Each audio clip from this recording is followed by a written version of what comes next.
Welcome back to Tucson, Arizona, Clark Park for Icebreaker number 6. Shorty Ruiz going up against Leo Canales in the semifinals number 2. The winner will face you, Dave. You played earlier, defeating Sam Esser. So not only do we have you in the booth, but we also get to get some of your analysis work here on the guy that you're going to play. I don't know how much I can give away here, being that I'll be playing these two, one of them. Really excited about this match. These guys have a great rivalry. I would say one of the best in the sport right now. Not just Shorty and Leo, but Shorty and Leo's dad, who Shorty's lost to a couple of times. Which is strange, right? Well, he's taken a lot of heat from that from the fans in Tucson. They call themselves friends, but if you hear them talk to him, I'm not so sure you might have to reevaluate your definition of friendship after those losses. Remember now that fans come out of the word fanatic. Okay. And that's like one pill shy of being a sociopath. Okay. Especially if you follow Manchester United. Now, you're already picking up on a different vibe here in this Icebreaker. You're hearing the music. You're hearing some people mulling around. So there's a nice 2-wall pass from Shorty. There are fans now in the park. Yeah, now the park can keep it closed for a while, but they can't contain everybody. Mm-hmm. This is the first match I've ever seen delayed by a fan's birthday. Okay. This match was delayed by 53 minutes so that one of the park architects, WPH board member Jeff Helam, could arrive. And you guessed it, Dave, after waiting 53 minutes, he's not even watching. Got my eye on him. He's over at the barbecue pit. And I can confirm that you can't see the Freddie B court from the barbecue pit. So he's not watching. But the good news is that it's 20 degrees warmer than it was 53 minutes ago. See? So. And they're actually... So you know he's not watching right now, yes, right? I do. But see, that's kind of the thing. I don't want to ruin this birthday. I want to hear this thing. Yeah, I don't want to ruin this song. But and you see Shorty clapping there. But, you know, when you have a birthday party and you see your presents sitting over there on the table, you don't go open them up immediately. You still have to walk around and shake babies and kiss hands. Right. I know how big you are on birthdays. Yes. You don't even know when yours is. Well, I've celebrated being 49 3 times. Okay. And only one of them was legit. Okay.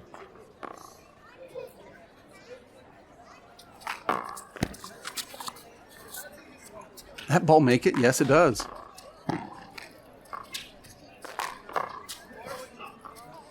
And Shorty calls that against himself, double bounce, with Canales now up 3-2. Leo is an extremely aggressive player, 4-wall and thru-wall, but he just loves to stay in that front court, fly killing, like you saw there, great deep serve, and then a stiff arm left fly kill. I think his serves are pretty tricky. I had a chance to play Leo in a non-icebreaker 2 weeks ago after he played in icebreaker number 4 against Sam Esser. I was impressed. Really puts the pressure on you. Doesn't really give you a chance to breathe. He's just cutting balls off, taking balls early, playing aggressively. Nice serves. He seems like a really fair player to play against, too. Oh, yeah. Greatest. Shorty is also. Shorty had only defeated Leo once in their rivalry, and that was the last time they played in New Orleans. Shorty making it to the semifinals, his first semifinal. Leo saying that was his most disappointing loss. But before that, Leo had beat Shorty in the finals of the Tucson Race Parade pre-qualifier. And like we mentioned, Shorty had lost to Leo's dad in Juarez. And like I said, live on ESPN back then, the only person Shorty hasn't beaten in the family is the mom, and that's just because they haven't played. Right. It's true. In Spanish, the mom said thank you to me because she heard that comment.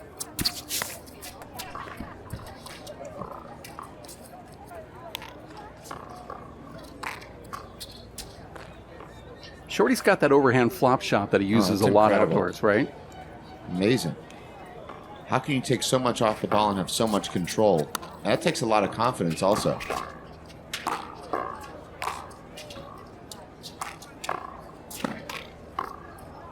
I think a lot of players out here really admire the ceiling game that Shorty has. And they themselves are working on it. I've seen like an improvement from one player to the next. Love to hear those names that have improved their ceiling games out here. Well, I'm saying that they're at least trying it. They're trying to improve. Okay. Shorty seems like he's in control here. 8-4.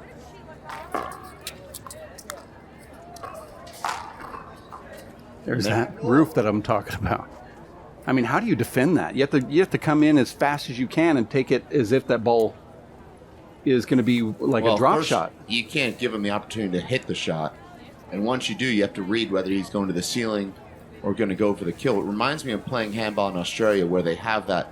Every swing is underarm, the Irish whip style. Right. And so they can either kill it from that swing or hit it 80 feet out of the court with the same swing. And that's what Shorty's able to do. Very hard to read. Ooh. Shorty looking at his watch there? I mean, I don't know if he's counting his steps or if he has somewhere to be. I know that Jeff's birthday party has been very important to him. He texted me last week saying that he would not be available to play anytime before 11:30 because Jeff wouldn't be getting here until then for his birthday celebration. So, well, this event is actually coordinated by Shorty Ruiz and Ashley Moeller. Right. It wasn't a WPH sanctioned icebreaker until just yesterday when they said, "Can you film?" And then we threw it together. But this is actually out of our hands when it comes to the lineup, the rules, the prize money. So there's some things that we can control here. Leo led 4-2 here, now trails, as you can see, 10-4. So Shorty's on a nice run here. Not only do you run back there and miss that, but that is exhausting. Running backwards 30 feet, getting your feet set, and then hitting the ball right into that lip. And it's already starting to heat up out here. Oh, it's very hot here today. Very unseasonably warm here today. One thing I notice about these courts, that even if it's only 70 degrees outside, inside the court it's like an oven. As we look at a replay here, watch how Shorty inside out hits that ball down the right and lets it drop just enough to get Leo out of position. That was an amazing shot. Now Shorty up 11-4. Should have put that away, and Leo takes advantage of Shorty's sort of sloppy shot here. Nice technique there from Leo. You see how smooth that is? Leo, we talked about in the last icebreaker date between Ashley and Michaela, came to handball late, was a really great baseball player, second baseman, and what a return there from Shorty after a great ace serve from Leo. A punch fist. Now, when you take straight that down the left wall, when you take that ball with your left, if you hit it exactly perfect as the ball comes to you, back exactly straight, that ball will actually hop off the front wall and kind of angle back toward that left wall just a little bit, right? And you need to hit those hops off the front wall to prevent the fly kills. Because if you're not putting hop on the ball and the ball comes straight off the front wall, that's a very easy fly kill. I see a lot of players hit that ball, Dave, and they hit it too close to the left wall, and then it checks up into the left wall. And you're out of position, and you almost always lose that rally. Because your opponent, your server, can now pin you back. Mm-hmm. Oh, that's great handball there. Perfect 1-2 punch from Leo, who serves deep to the right, fly kill with his left into the left corner. That's kind of a Leo version of the flop. Now another great serve, but if you're Shorty, you're very frustrated with yourself because that's a very playable return. About 6 feet from the back line and 3 feet from the sidewall with your right hand. So you're thinking as soon as you see that ball coming, I've got a good chance to get myself into this rally. And instead you make the air. Well, it seemed like Shorty was playing the reverse and not the natural. A little ahead of it. Leo gets kind of a swirly good bounce in his favor. Shorty's stretched to pick that up, and Leo with an easy open quarter for the 8th point. 4 straight points now for Leo. Not all in this inning, but he was at one time trailing 11-4.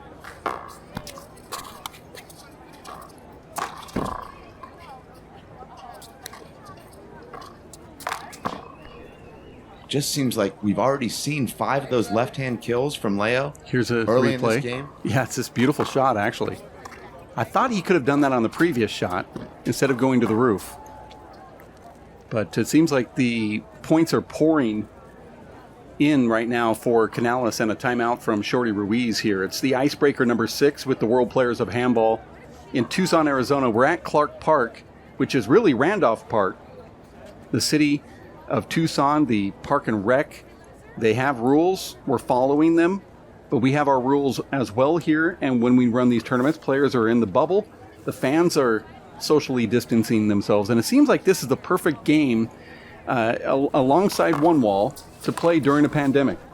If both players are tested and don't have, the COVID. I agree. Another great left-handed kill from Leo coming out of the timeout, and he ties the score at 11. Shorty led 11-5 and made an error.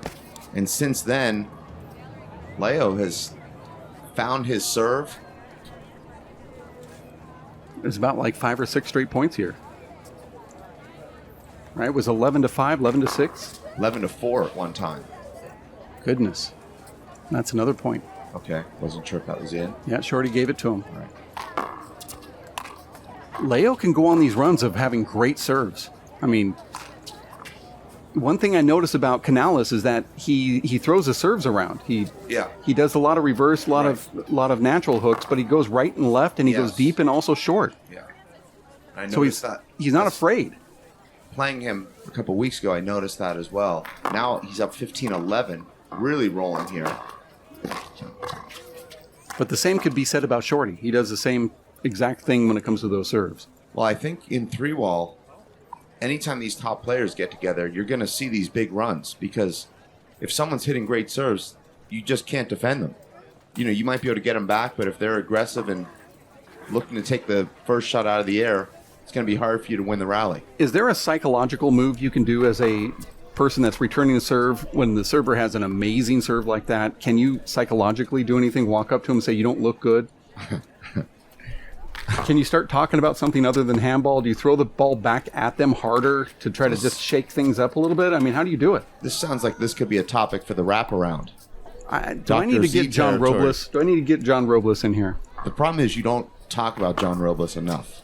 He's put together a beautiful fireside chat, which I wish was featured on the website, and it's not.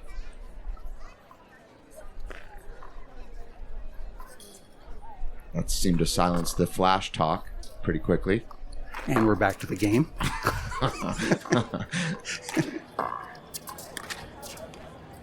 Boy. I mean, this is one heck of a turnaround here. 19-11. 15 straight points for Leo. 15. At a time when Shorty looked like he was in control. Now a San Antonio spoiler to get the game point. It's funny how Leo senses the end here. And so does Shorty. Yeah, and he's just so comfortable.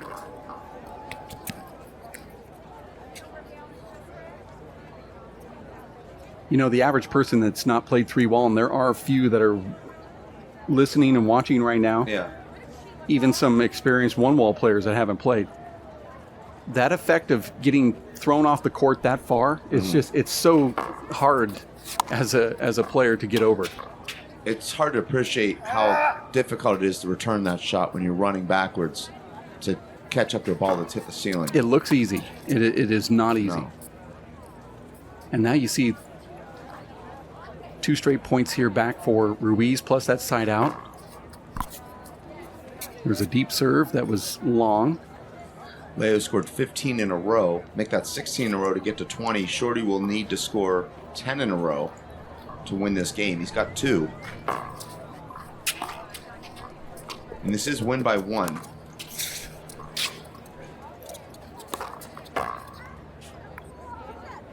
And that's frustrating when you can do anything with that shot. And sometimes you just crank it, hit the ball 20 feet out like Leo did there.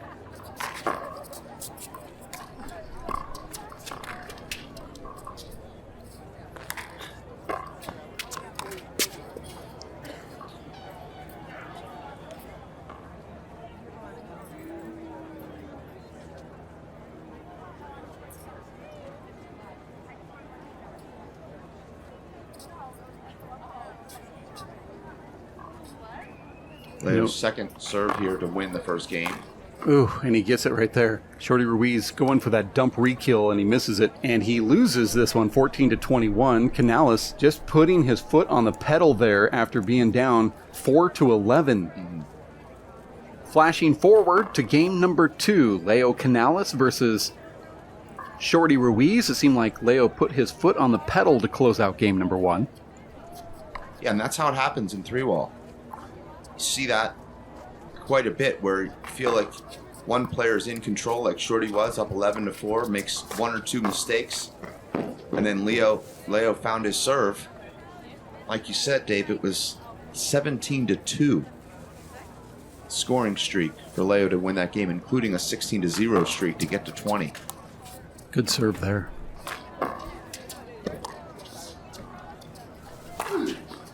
Oof.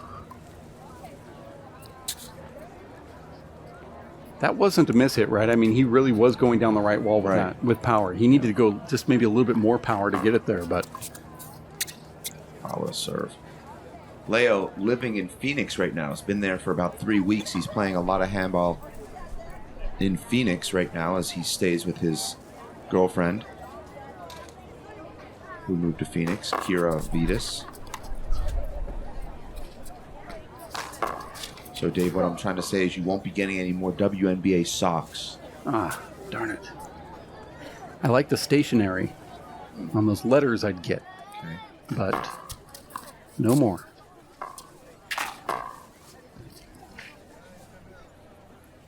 That served that Shorty about 3 or 4 back that sent it out that left wall for an ace. Mm-hmm.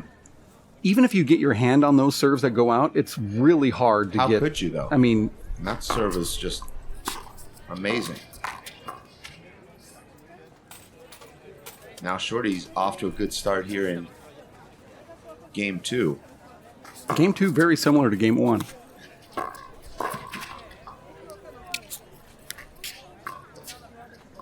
And just so you know, fans walk in front of the cameras here. Yes. They don't go around. No. Well, that would be an extra 4 steps. Can't expect them to do that. Or duck. I mean... No. I mean, you're here to work out, so who wants to do those deep knee bends? Right.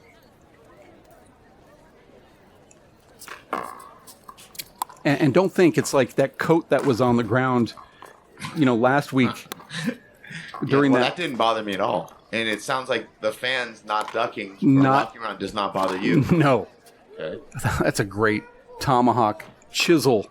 The music does not bother me at all. No. Because I see in a lot of sports that they play music during pro matches. Yeah. So it doesn't, especially the playlist, I love. So both, I really like both.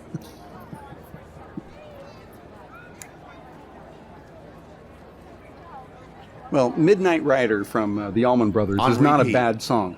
On repeat, though, well, no, for 4 hours. Yeah, it's okay. Every song sounds like Midnight Rider. Look at that reverse. I mean, that's almost like replay worthy, but... Oh, there it is. Let's do it. I love Look how he angle breaks here. over the top of this, Dave. See that? Boink. Now, it only looks like it's hopping 3 inches, but because the angle is actually going toward the left, that's about a 18-inch hop. That's like a Bert Blyleven curveball. Yeah, well, that was nasty when Blyleven would do that.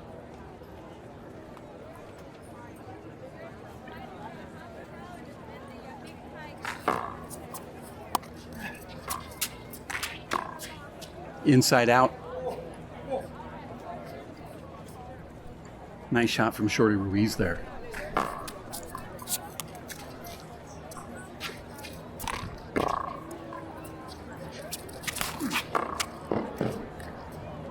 Good shot there from Leo Canales. Watch this, Dave.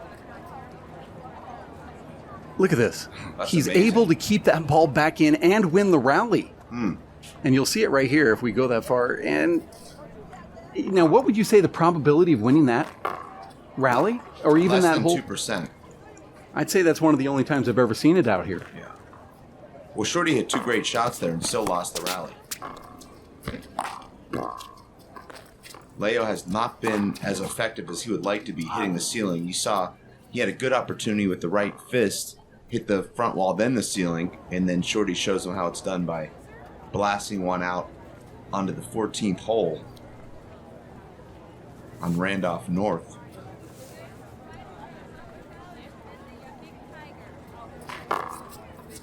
And from the Rumors album, we have Fleetwood Mac and... I was waiting for you to start DJing. Actually, this isn't from Rumors, but it is Rihanna, Stevie Nicks, and Fleetwood Mac. Now, you know, Dave, at Pac Bell Park in San Francisco, they have the splash pad. They count the home runs into the bay. Well, here we have the golf course pad. Shorty Ruiz leads. Throwing car keys, or what is... 11 ceiling shots onto the 14th hole. Really? Yeah. In icebreaker action only. Is that on the court number 5, or... No, he does it from court 3. Oof. Yeah. That's rough. Hey, there's a good angle. Shorty says he won't play on court number 5. He doesn't want the fans to see the ball actually go to the cup. Well, it becomes dangerous with Shorty on court number 5 because he can actually hop serves onto that 14th green. Not that he likes golf, but That ball's impossible. seeing one of those naturals jump right into a guy's eye as he's lining up a 3-footer. Mm-hmm. Now, granted, the guy was wearing Oakleys and they shattered. Yeah, but they're... You know, with Oakley, you just get a new pair. Right. For free. They have a lifetime warranty, so... That's why you buy those, by the way. Because you'll never have to buy another pair of glasses. And that's a great left-handed kill shot in front of Shorty, deep with the left. Very hard to do. I think killing in front of your opponent is a little bit easier in 3-hole because they also have to respect that you could go over their head. So they can't be on the balls of their feet necessarily. They have to be at least anticipating. Tough break there for Canales, who discovers his own break. You won't see a lot of players do that. They'll just serve it and then break it on the serve, and then they get that point. I'm not suggesting that's how you Someone should do would it. do that? Yeah. Not Leo, though. He's a class act. On and off the court. I keep waiting for him to break, you know? It's sort of like Killian Carroll. You're just looking for them to do something bad, but it just never happens. Sounds like you're a little bit cynical. Just a bit.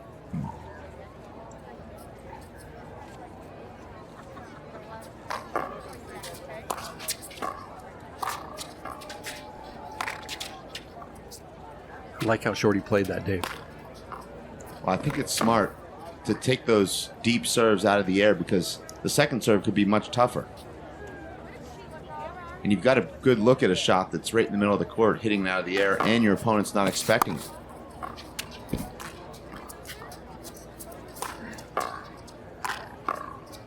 Well, the way the ball that Leo served and hit that side wall, and you saw Shorty take the early step and then just say, I'm going to wait for this off that side wall. A lot of players rush that, and they will use a fist, and then it'll end up with an error. But Shorty didn't do that. Shows a lot of patience and confidence, actually.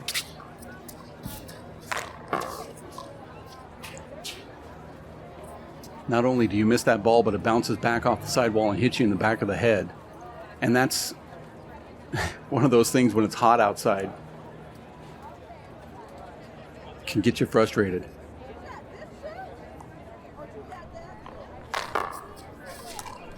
Wow. That was close. Shorty called it long, but it looked like it was really close to that long line.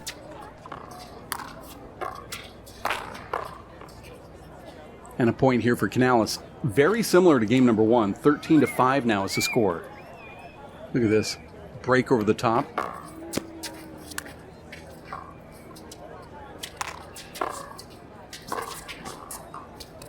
That's a perfect shot. And that was deep, too. I mean, Shorty was standing deep behind the short line to hit that. Normally, he's up in the server's box area, or at least in the between the stripes. Well, that was sort of a modified sidearm fist, so he got all of his power into that one.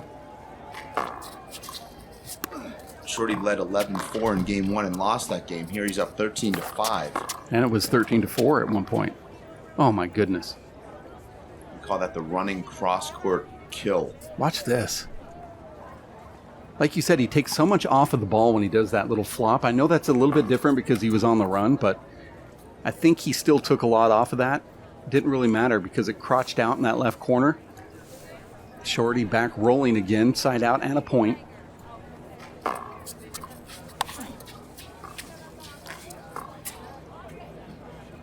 And when he hits that flop, I can say from being in there with him many times, you feel like, I'm going to get to this. And then you get there and the ball's already bounced 3 times.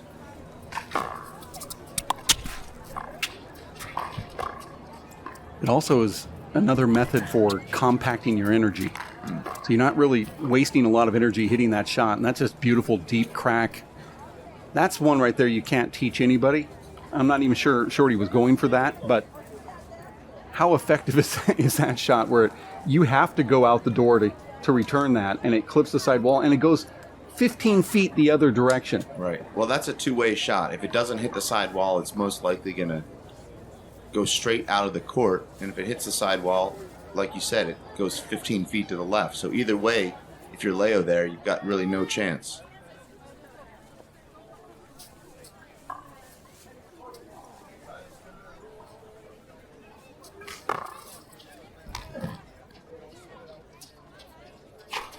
This is Bill Withers, Dave. Yeah.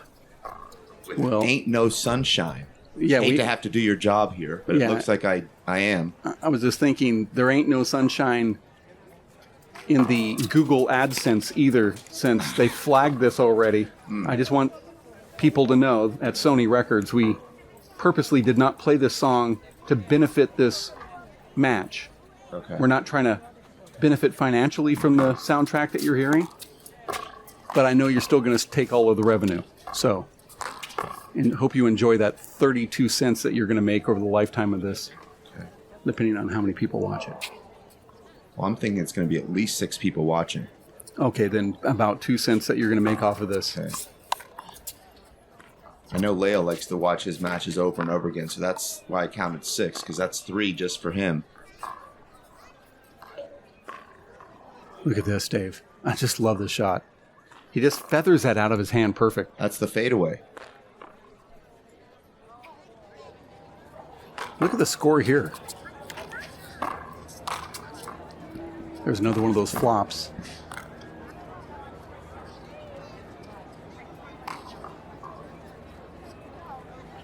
Felt like Shorty was a little bit screened there, but he didn't call anything. And like you said, without a referee, you just don't hear anybody call anything. Well, why would you?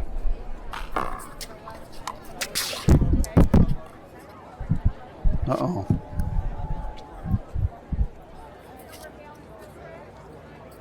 Thank you. Shorty made eye contact with us, like as if to say sorry, but he's not.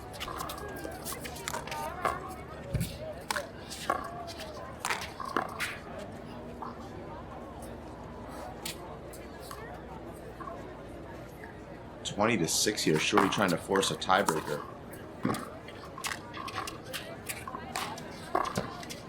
Besides Sean Lenning, have you seen anybody play 3-wall with least amount of effort as Shorty Ruiz? And Well, I say I that can as a tell you- compliment, really. Well, he may look like he's not putting forth a lot of effort, but he is. And he's tired right now. He's just hoping this game will end so we can get that 5-minute break. You can see these last 4 or 5 rallies, he's been nothing like he was en route to that 20-5 lead. Sometimes you just say, can't you just miss so we can go to the tiebreaker?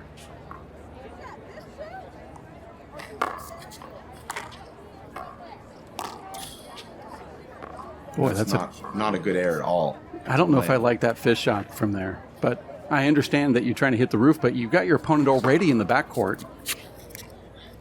I believe that's the 21st point, and it is. Shorty taking Canales.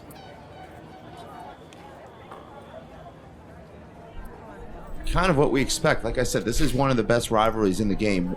Always close matchups between these two. You would call this a real Southwest rivalry. Shorty lives in Tucson. Yeah. Leo just across the border in El Paso. Just about a 4-hour drive. The ball was deep. Yeah, I remember in the old days that rivalry would be Luis Cordova and Luis Moreno.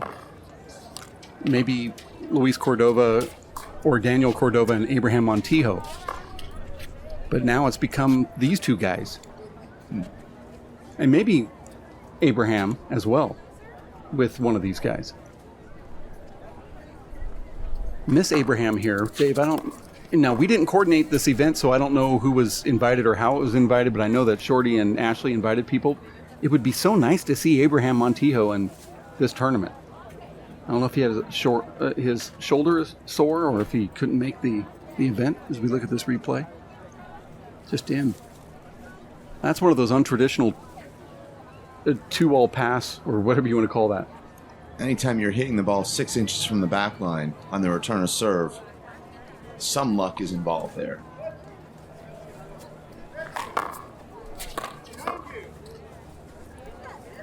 Now we're going to 11 here in this tiebreaker. So it's one of Shorty's favorite shots there, that right-hand fist return of serve.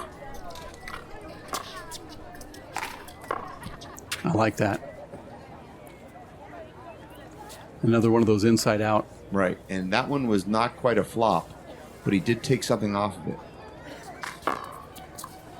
When you take a ball, like Shorty did there, I know there's multiple ways of doing it, but when you take a little bit off the ball, is it because you're sliding your hand over or under it to make it do that? Yeah, I would say. It's about not having a stiff wrist, because when you have a stiff wrist, it seems like the ball comes back harder, but if you really loosen it. That was Leo's second return of serve winner of this tiebreaker already. Both balls landing a combined 3 inches from the back line. Now 2-all.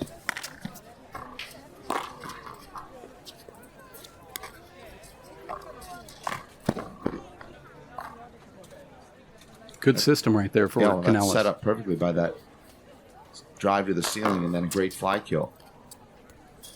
I mean, I say, for those that are watching this because they want to get better, if you have a good serve and you've sent your opponent out the door or deep on your serve, and you don't go for a kill shot on your next shot, then there's a problem. You need to realize what the reason why you have those good serves and what you need to do with them next.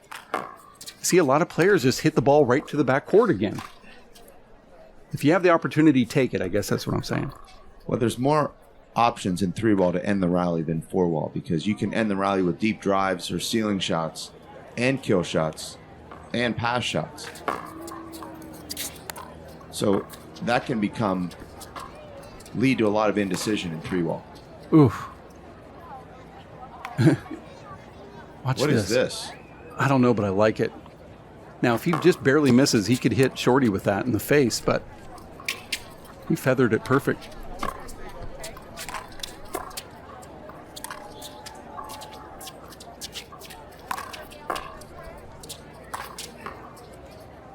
Just misses that second right-hand miss of this tiebreaker for Leo. Trying to keep it down, going over the top of it, and he just shanked it into the ground. Very tough.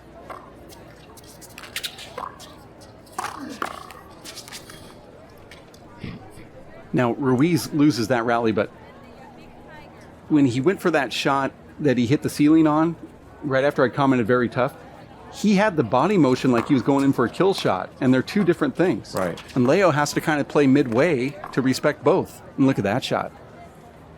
And we will. Look at this. So nice. Beautiful. But you know what I'm saying, Dave? That Right. one that he went to the ceiling, he easily could have dumped that into a corner, and it looked like he was going to. Very deceptive. Well, that's why speed is not as much a factor in 3-wall, because you don't have to kill the ball that low to win rallies because you've got to hang back and respect the ceiling shot and the deep drives.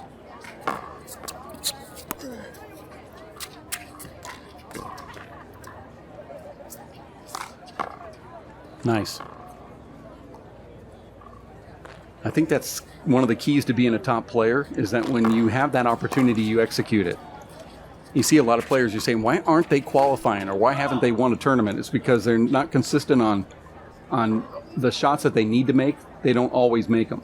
But they can make some of these other ones, and they can do it really good and even be the best in town in their respective clubs or cities. But it's nice to see Leo convert that left-handed kill shot on the left wall. Hard to do. We're in the tiebreaker. Ruiz wins the first game. Excuse me, he loses the first game and then comes back and wins game number 2. Pretty dominant in game number 2, in fact. Yeah, he led 20-5. Shorty did in game 2. Won that one 21-7. He was up 11-4 in game number 1 and ended up losing that.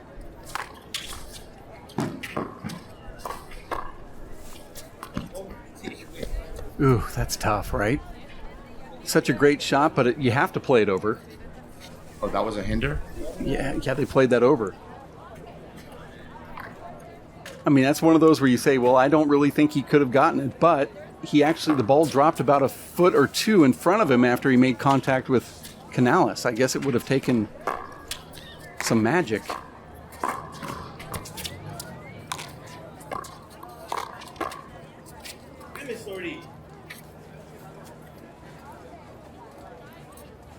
Just wait till you watch your match again with Sam Esser. There was a lot of plays there that you guys, especially at the beginning of both of the matches, where there were balls that you thought that were bad, that on replay they were all good. Every single one of them that you thought that were bad. But in your defense, you gave points to Esser. But almost every one of those deep serves that he was hitting, they were all in. Some maybe 8 inches. It's very deceptive, and especially if you don't have a referee or lines judges. I don't know what it is. And I watched one of those brain games, those hack your brain type TV programs, and they say that your brain will anticipate things. So you're anticipating it from your perspective, you're anticipating it to be long. So therefore, when the ball came up, you see it as long. And from his perspective, he's further away. He sees it, and he also has fresher eyes. And both of you aren't wrong. You're both right, because that's what your brain told you, and that's what his brain tells him. That's why we're able to cross the street and not get hit by a car, because we anticipate the danger first. Almost looked like 2 bounces there, and a little hesitation from Canales too. Dave, is this 2? 1? Oof. And you saw Leo kind of come up slowly, and that kind of gave away that he might have felt it was 2 bounces as well, but certainly looked like it could have been. That could have been a brain hack teaser.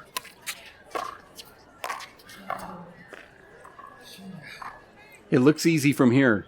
It looks easy, like you think you can go in and get that ball, but it just dies up front. Even though Shorty left it up.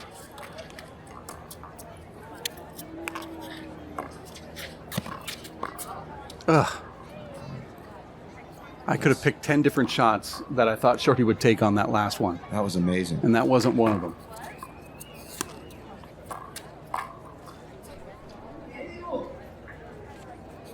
I thought that Canales was going to run away here in the tiebreaker, and now Shorty's... Well, it's 2 great shots in a row, 2 great kill shots.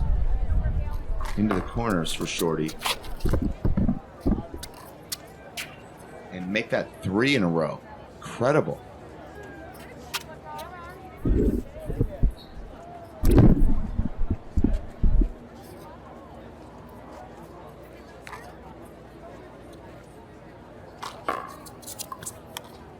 Ooh. That's why hopping the ball outdoors is so dangerous. You don't have the back wall to save you. You have to take that ball no matter what.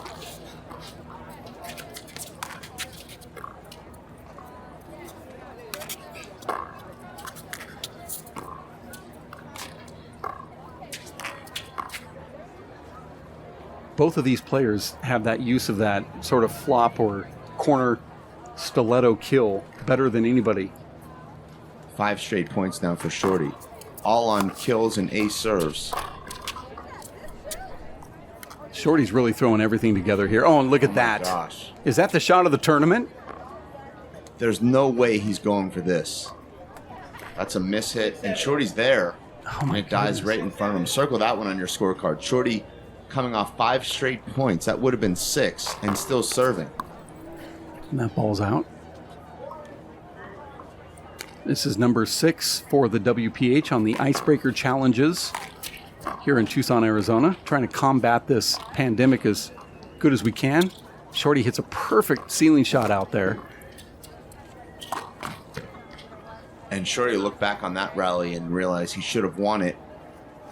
And if you go back to the previous rally where Shorty had Leo 20 feet behind the backline and Leo hits that overhand kill, could very easily be 8-6 Shorty and still serving. Instead, 7-7 Leo serving. And both players feeling it now, Dave. This has been a very physical match, grueling. Deep into this third game. Match of the tournament. That ball just squiggled out there. Did it hit the line?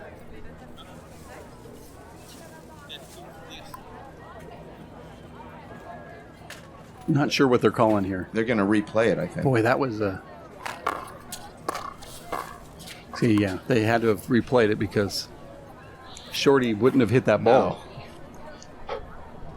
Now it's 8-7, and it's probably what it should have been anyway.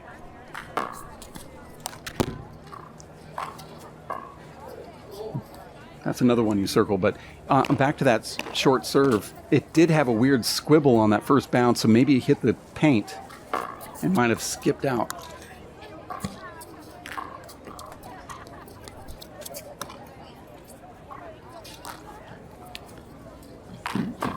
Oh, nice. Shorty had time to do a lot more with this shot right here. Just hit it too high.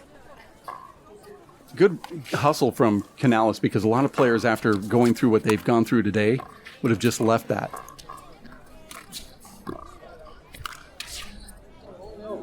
Perfect shot. Straight down the right wall. We're going to 11. Ruiz down 7-8. Incredible serve. All together now.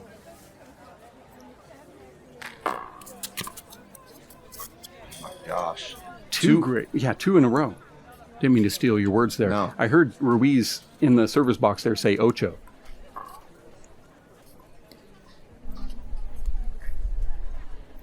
And now I think it's nueve.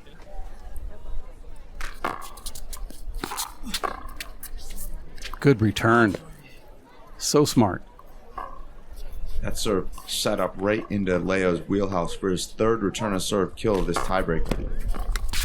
Oof. And now it's a Leo ace, 9 all. Going to 11 here, win by 1.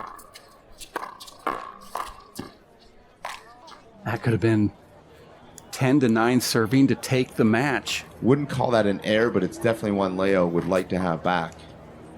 Well, if you're able to hit it just 1 inch below the front wall, you could have hit it 1 inch above it. But it was still tough. Are you kidding me? Looked like Shorty might have changed his mind there. Yeah, he just said that. Why did you switch your shot? He was going for a kill and decided to pop it to the roof. And earlier, when everybody was singing "Happy Birthday" to Jeff Helam, Who still has not watched a point yet. well, in this no, match. he's watching now.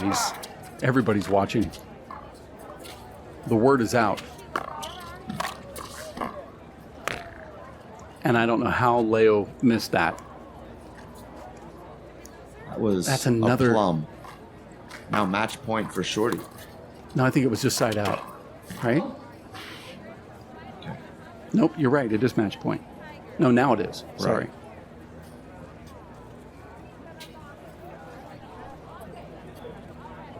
Here it is.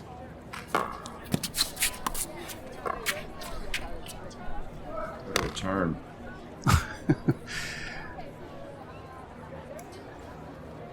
This is a nail biter.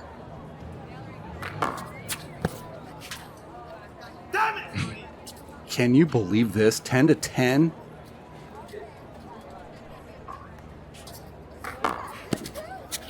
Oof.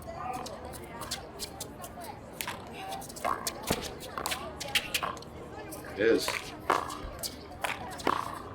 Oh my goodness. You know how close Leo almost won on that serve? But Leo has a huge setup there with his right and left it 3 feet high. Right into Shorty's right hand.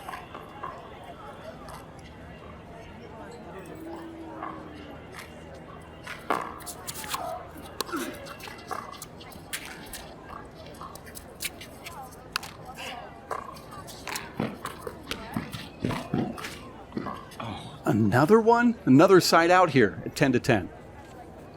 Unbelievable. That was a great shot from Leo on the dead run to come in there and scoop that left-hand kill. Very, very difficult shot. Leo can put that right-hand kill he did not execute on his first match point behind him. Now he's got a chance to win this one again after this timeout.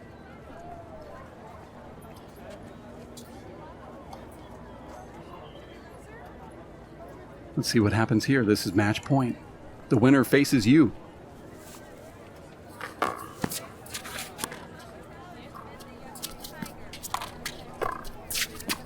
How strange is it for you, Dave? You're nervous, but yet you have to play the winner. And now another side out. Shorty did well to return that high left shot on the left wall. Not even sure how he got that back. Oh no. I don't know how Leo missed that one. I know there was a little slight kind of skip on that side wall, but Shorty takes it anyway, 11-10, and the match of the tournament thus far. It's the WPH Icebreaker Challenge number 6 in Tucson, Arizona at Clark Park. We're going to say goodbye for now, Dave. We'll have more in the finals coming up.